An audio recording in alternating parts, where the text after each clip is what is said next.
The first time my husband called me disobedient, I had not yelled at him. I had not insulted him. I had not embarrassed him in front of anyone. I had simply said I wanted to visit my sister. He stood beside the kitchen table while I folded a dish towel. The wood stove was still warm from breakfast. Outside, rain tapped softly against the window, and one of the horses shifted in the barn. He asked me why I needed to go. I said, because I miss her. He looked at me for several seconds. Then he said, a wife does not decide these things alone. That was the beginning. Not a slap. Not a threat. Not screaming. Something quieter. For the next 8 years, I slowly learned what could happen when a wife was considered stubborn, prideful, difficult, or disobedient. And the most frightening part was that almost none of it was described as punishment. It was described as correction. My name is Hannah. I was raised Old Order Amish, and I married young believing that obedience was one of the foundations of a peaceful home. I want to be exact before I continue. Amish communities vary, families vary, bishops vary, husbands vary. What I am describing is what happened inside my marriage and the way certain ideas were explained in the community around me. I am not saying every Amish wife lives this story. Some do not. Some families would reject parts of what I experienced. But for 8 years, I believed that the things happening to me were not only permitted. I believed they might be spiritually necessary. That belief kept me there longer than fear ever could. If you have ever been in a relationship where control was called love, correction, protection, leadership, tradition, or faith, stay with me. Because the hardest forms of control to recognize are often the ones given respectable names. And if these stories matter to you, subscribe. There are things women learn to say only after they are far enough away from the people who taught them to remain silent. When I married, I believed the structure was simple. God above man, man above wife, parents above children, church above the household. That was not how anyone drew it on paper. It was simply how authority was understood around me. My husband was supposed to lead. I was supposed to support. He was supposed to make difficult decisions. I was supposed to trust him. A good wife did not compete with her husband. She did not challenge him publicly. She did not make him feel small. She did not create division. Those instructions sound almost harmless when spoken gently. The problem is what happens when disagreement itself begins to count as rebellion. During our first year of marriage, most disagreements were small. Money, visits, work. Timing. I wanted to see my family more often. He thought a married woman should spend less time running back to her parents. I wanted to buy a few household things without asking first. He said we should discuss every expense. I wanted to finish helping my sister after she had a baby. He said my responsibilities were at home. None of those disagreements felt dramatic. That is important. Control rarely introduced itself to me as control. It arrived disguised as reasonable conversation. Then conversation became expectation. Expectation became rule. Rule became consequence. The first consequence was silence. After I went to my sister's house without his agreement, my husband barely spoke to me for 2 days. He answered necessary questions. Yes, no, maybe nothing more. At first I thought he was simply angry. Then I noticed something. He was perfectly capable of speaking normally to everyone else. If a neighbor stopped by, he smiled.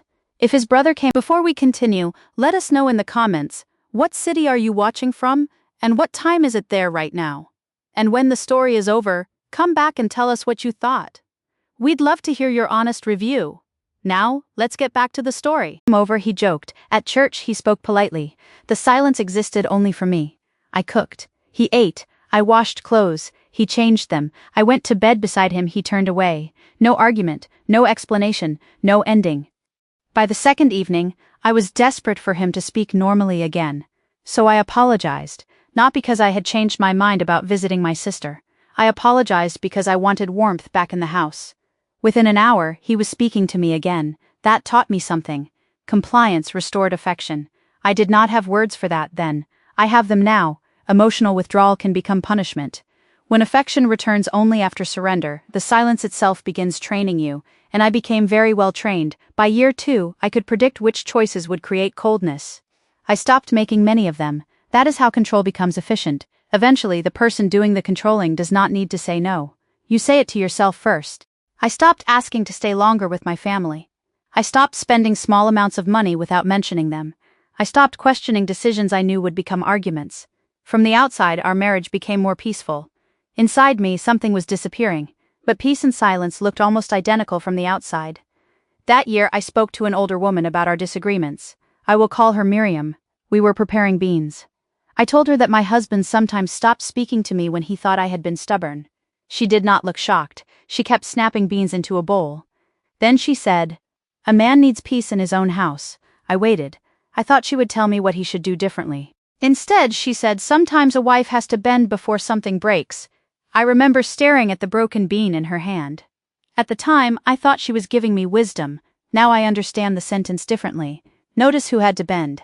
Not him. Me. That was the pattern. His anger was evidence that something was wrong. My discomfort was evidence that I needed to become better. By year 3, correction moved beyond silence. Money became the next tool. My husband began keeping tighter control of what I could spend. Again, this was easy to explain as practicality. Money was limited. Families needed budgets. He handled larger purchases. That was normal in many homes around us. But slowly, ordinary household budgeting became something else. If he was pleased with me, asking for money was simple. If we had argued, it became difficult. He might ask why I needed something, then why I needed it now, then whether it could wait. Sometimes he would say, "You need to learn contentment." I started saving coins, not much, a few at a time, change from small purchases, money given by a relative, a coin I found in the laundry. I hid it in a glass jar behind a loose board in a storage area. At first, I did not know why. I was not planning to leave. I could not even imagine leaving. The jar was not an escape plan. It was simply the only thing in my life that nobody else had approved. That made it feel like mine. I sometimes think that jar understood my situation before I did. By year 4, my movements became more controlled. My husband wanted to know where I was going. Who would be there? How long I would stay? Again, each question could sound reasonable by itself. Marriage involves communication. Families coordinate plans. But there is a difference between communication and permission. I did not understand that difference then. If I said I was visiting my mother, he might say, "You were there last week." If I wanted to help a neighbor, he might say, "There is work here." If I asked to attend something he did not think necessary, he could simply say no. And if I resisted, silence. Scripture. A lecture about pride. Sometimes another family member would somehow hear that we were having trouble. That frightened me more than anything, because I began realizing our disagreements did not always remain inside our home. One Sunday after church, an older woman approached me. She smiled kindly. She asked about my garden. Then, without changing her tone, she said, "A woman's spirit can make a house restful or restless." I knew immediately why she had said it. Someone had spoken about me.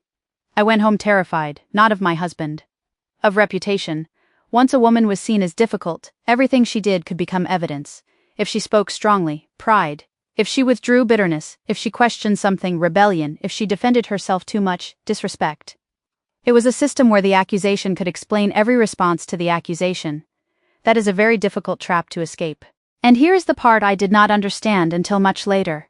When an entire community shares the same vocabulary, you can lose the ability to describe your own experience. I would think I am angry. Then correct myself. No, I am prideful. I would think I feel controlled, then correct myself. No, I am struggling with submission. I would think this is unfair. Then correct myself. No, I need humility.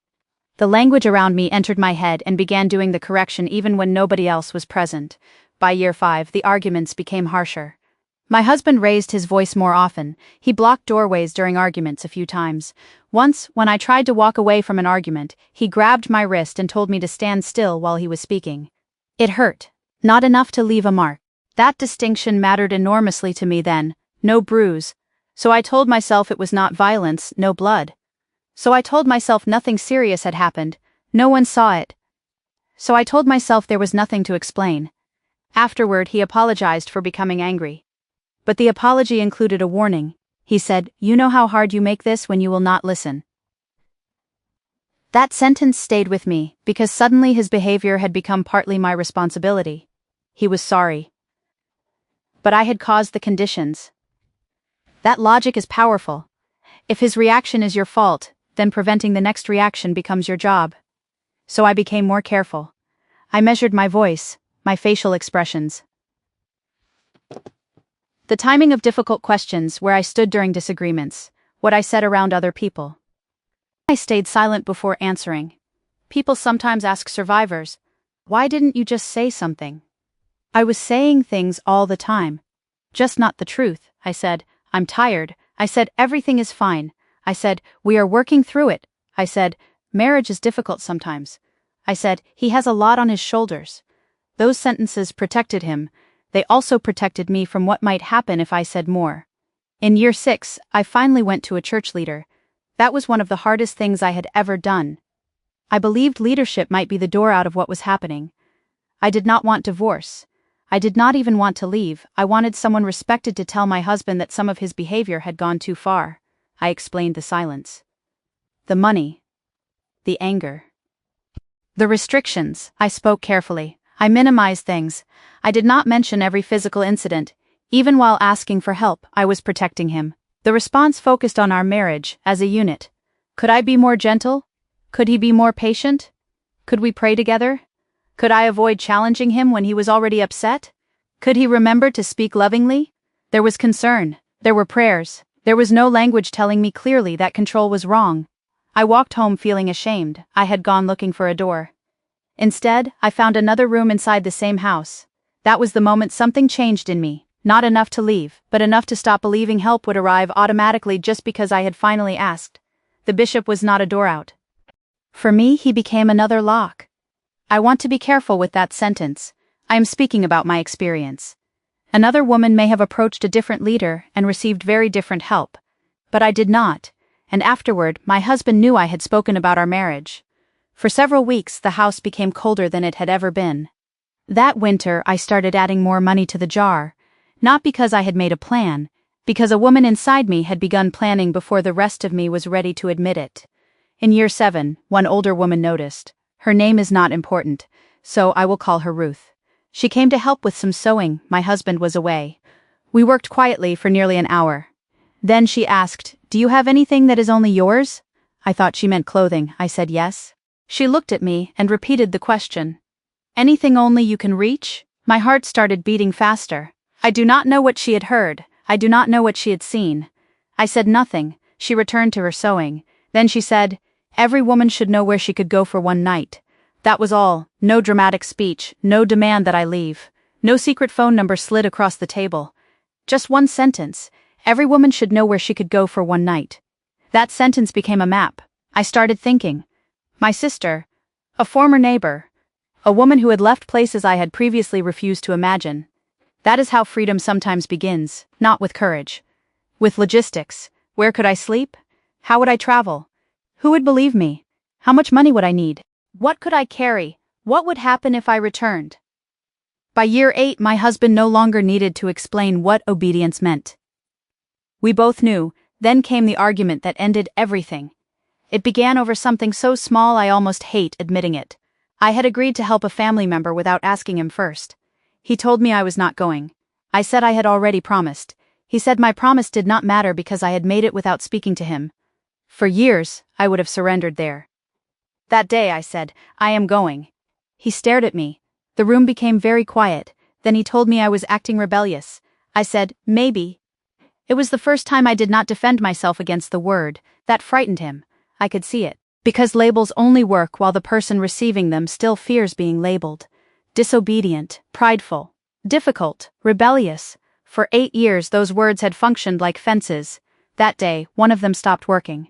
The argument escalated. He grabbed my arm. I pulled away. He stepped in front of the door, and suddenly I saw the entire marriage at once. The silence, the money, the permissions, the scriptures used during arguments, the people who came to remind me to bend, the wrist, the doorway, the jar, Ruth's question, everything. I did not have the therapeutic words yet, but I had finally recognized the pattern. I left later. Not dramatically, not with a suitcase thrown into a car. My leaving belongs to another story. But I left with some clothing, the money I had hidden, and a fear so large I could barely breathe around it.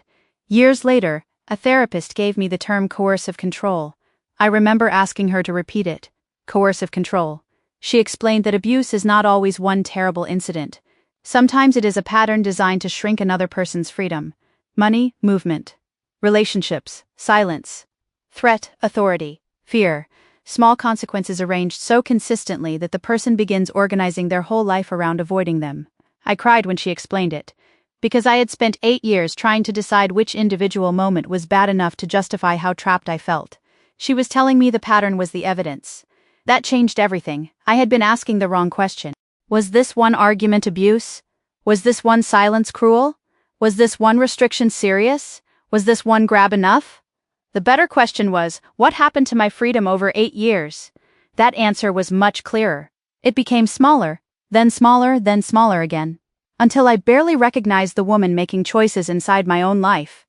I do not believe my husband woke every morning thinking, how can I control my wife today? I think he believed many of the things he did were justified. Some were modeled for him. Some were reinforced by ideas about authority. Some probably came from his own insecurity and anger. Understanding that does not excuse what happened. The system is the thing, not the people. But systems act through people. That is why ordinary, sincere people can still do extraordinary harm.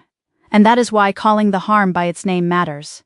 If you are watching this from a completely different religion, culture, or family, maybe none of these details look familiar. But perhaps the pattern does. Someone controls your money and calls it responsibility. Someone isolates you and calls it protection. Someone punishes disagreement and calls it respect. Someone frightens you and then explains that you made them angry. Someone removes affection until you surrender. Someone tells you that leaving would destroy your family. Someone makes you afraid of your own independence. I see you. If you said yes because no cost too much, I see you. If you kept apologizing just to make the house warm again, I see you. If you learned to measure your voice, your face, your footsteps, and your words, I see you. If you stayed because you believed endurance made you good, I see you. Survival can look very much like obedience from the outside. I wish someone had told me that.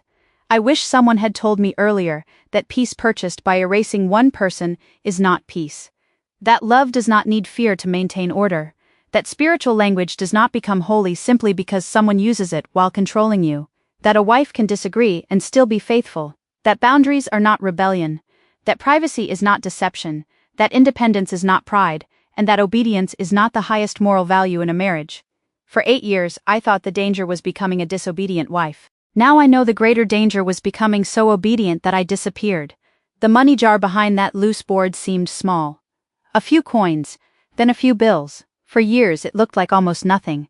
But it was the first part of my life that belonged entirely to me. I understand that jar differently now. It was not money, not really, it was evidence. Some part of me knew that choice mattered. Some part of me knew I might need a door. Some part of me refused to disappear completely. The jar was not a plan, it was a prayer. And eventually I answered it myself. If someone has taught you that protecting yourself is disobedience, remember this. You are allowed to protect your mind. You are allowed to protect your body. You're allowed to protect your freedom. You are allowed to ask whether love still looks like love when refusal is punished. And you are allowed to leave a role that requires you to stop being a person. For 8 years I was afraid of being called disobedient. Today that word no longer frightens me. Sometimes the first act of freedom looks exactly like disobedience to the system that depended on your silence. Your voice is still yours. Your choices are still yours. And no one earns ownership of you by calling control holy.